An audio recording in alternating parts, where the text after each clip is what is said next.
नि सा गा पनि पनि धा पा पद पद गा नि ध सा नि सा गा पनि पनि धा पा पद पद गा नि ध सा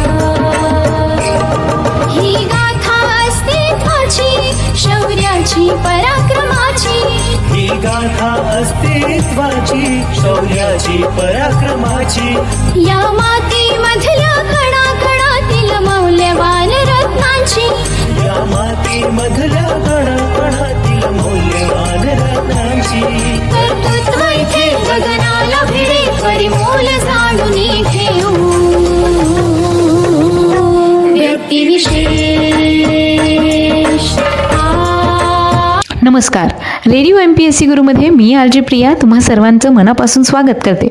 विद्यार्थी मित्रांनो, आपण सामाजिक, कला, क्रीडा, विज्ञान, तंत्रज्ञान, साहित्य अशा सगळ्याच क्षेत्रात ज्या व्यक्तींनी उल्लेखनीय अशी कामगिरी करून इतिहासात आपला ठसा उमटवला आहे आणि आपलं नाव सुवर्ण अक्षरांनी कोरलं आहे, अशा काही व्यक्तींची जीवनगाथा या सत्रात जाणून घेत असतो. तेव्हा आजच्या या सत्रात आपण आधुनिक भारतातील प्रख्यात तत्वचिंतक, स्वातंत्र्यवीर, योगी व कवी अरविंद कुमार घोष यांच्याविषयीची सविस्तर माहिती जाणून घेणार आहोत.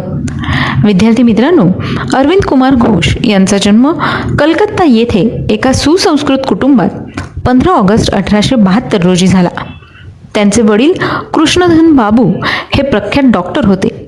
मुलांना संपूर्णपणे पाश्चात्य धर्तीवर शिक्षण द्यावे म्हणून त्यांनी अरविंदांना वयाच्या 7व्या वर्षीच इंग्लंडला पाठवले. अरविंद कुमार हे असामान्य बुद्धीचे विद्यार्थी होते. तेथील परीक्षात त्यांना अनेक बक्षिसे मिळवली. लॅटिन, ग्रीक, इंग्रजी ह्या भाषांवर त्यांचे असामान्य प्रभुत्व होते. फ्रेंच, जर्मन, स्पॅनिश, इटालियन ह्या भाषाही ते त्या ठिकाणी शिकले. भारतात आल्यावर त्यांनी बंगाली, गुजराती, मराठी व संस्कृत भाषांचा अभ्यास केला. लहानपणापासूनच त्यांना कविता करण्याचा छंद होता. लॅटिन, ग्रीक, इंग्रजी व बंगाली भाषात त्यांनी कविता केलेल्या आहेत. ICSची परीक्षा ते ग्रीक आणि लॅटिनमध्ये सर्वाधिक गुण मिळवून उत्तीर्ण झाले. तथापि अश्वारोहणात ते अपयशी ठरले.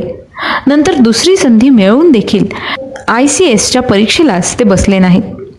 केम्ब्रिजला असताना ते तेथील इंडियन मजलिसचे सचिव होते आणि त्यांनी मजलिसमध्ये क्रांतिकारक भाषणे करून भारताने सशस्त्र उठाव करूनच स्वातंत्र्य मिळवावे असे प्रतिपादन केले. इंग्रज सरकारची नोकरी न करण्याचा निर्णय घेऊन ते 1893 भारतात परतले व बडोदा संस्थानच्या नोकरीत रुजू झाले. बडोद्यास ते 1907 पर्यंत होते. 1901 त्यांचा मृणालिनी देवींशी विवाह झाला. पुढे अरविंद कुमार पॉंडिचेरीस निघून गेल्यानंतर मृणालिनी देवी त्यांच्या माहेरी निधन झाले. बडोदा महाविद्यालयात प्रथम ते फ्रेंच आणि इंग्रजीचे प्राध्यापक, नंतर महाविद्यालयाचे उपप्राचार्य व नंतर प्राचार्य होते. बडोद्याच्या वास्तव्यात त्यांनी पुढील कार्याची साधना केली. योग साधनाही ते करीतच होते. वेद, उपनिषदे, महाकाव्य, संस्कृत इत्यादी ग्रंथांचा सखोल अभ्यास करून ते इंग्रजीत कविता, नाटके व निबंध लिहू लागले. देश स्वतंत्र झाला पाहिजे, सशस्त्र क्रांतीने स्वातंत्र्य मिळेल, भारताचा पुनर्जन्म झाला पाहिजे असे ते प्रतिपादन करीत. मुंबईच्या इंदू प्रकाश पत्रात 1893 पासून ते आपली राजकीय मते मांडू लागले. बंगालमधील क्रांतिकारक चळवळीचे अरविंद बाबू एक प्रवर्तक होते. ते जहाल मतवादी होते. टिळकांना ते नेते मानित. वंगभंगाच्या वेळी ते कलकत्त्याला गेले व तेथे नॅशनल कॉलेजचे प्राचार्य झाले. सध्याचं जाधवपूर विद्यापीठ म्हणून हे कॉलेज ओळखलं जातं. 1906 कलकत्ता काँग्रेसच्या अधिवेशनात त्यांनी भारताचे संपूर्ण स्वातंत्र्य या ध्येयाची घोषणा करून लोकमान्य टिळकांच्या नेतृत्वाखाली राष्ट्रीय पक्षाची उभारणी करण्याची आवश्यकता प्रतिपादन केली. 1907 सुरत काँग्रेसच्या वेळी त्यांनी लोकमान्य टिळकांसोबत प्रामुख्याने भाग घेतला. राजकीय स्वातंत्र्याप्रमाणेच योगसिद्धीकडेही त्यांचे लक्ष होते. विष्णू भास्कर लेले हे त्यांचे योगमार्गातील गुरु. युगांतर हे बंगाली दैनिक त्यांनी सुरू केले व बिपिनचंद्र पॉल यांच्या वंदे मातरम ह्या इंग्रजी दैनिकातून देखील ते लिहू लागले. काही काळ ह्या पत्राचेच ते संपादक होते. या 2 पत्रांनी त्यांच्या उदात्त व प्रखर राष्ट्रीय भावना जनतेपर्यंत पोहोचवून लोकांच्या मनात स्वातंत्र्य ज्योत प्रज्वलित केली. वंदे मातरममधील काही लेखांबाबत 1907 मध्ये त्यांना अटक झाली, पण त्यांच्यावरील आरोप सिद्ध होऊ शकला नाही. 1908 मध्ये अलीपूर बॉम्ब खटल्यात इतर 38 क्रांतिकारकांसोबतच अरविंद बाबूंनाही तुरुंगात टाकले. सुमारे 1 वर्ष ते तुरुंगात होते. चित्तरंजन दास यांनी त्यांचा खटला चालवला व 1909 मध्ये त्यांची सुटका झाली. आपल्या बचावाच्या भाषणात चित्तरंजन दासांनी राष्ट्रभक्तीचे शाहीर, राष्ट्रवादाचे प्रेषित व मानवतेचे पुजारी म्हणून अरविंदांच्या कर्तृत्वाचे यथोचित वर्णन केले होते. सुटकेनंतर त्यांनी पुन्हा राजकीय आंदोलनात भाग घेतला. कर्मयोगी हे इंग्रजी आणि धर्म हे बंगाली या नव्याने सुरू केलेल्या साप्ताहिक पत्रातून ते लेख लिहू लागले.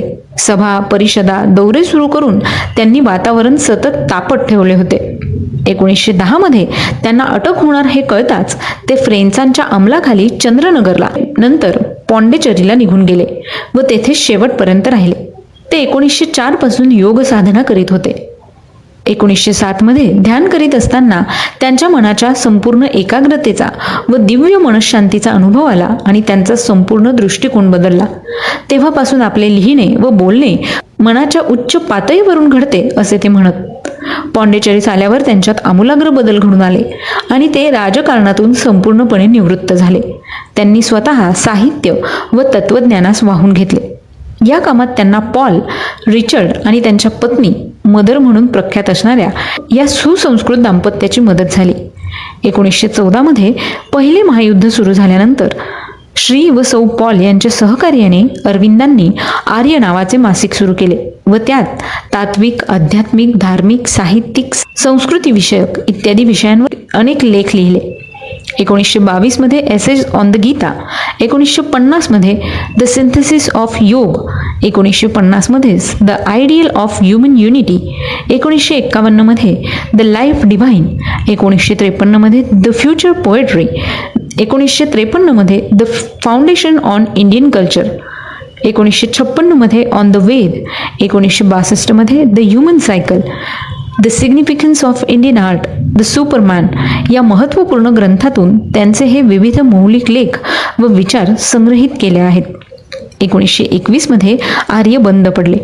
1970 मध्ये अरविंदांचे सावित्री, निर्यमक छंदातील 23,813 ओळींचे आध्यात्मिक स्वरूपाचे इंग्रजी महाकाव्य त्यांच्या प्रतिभेचा आविष्कार आहे.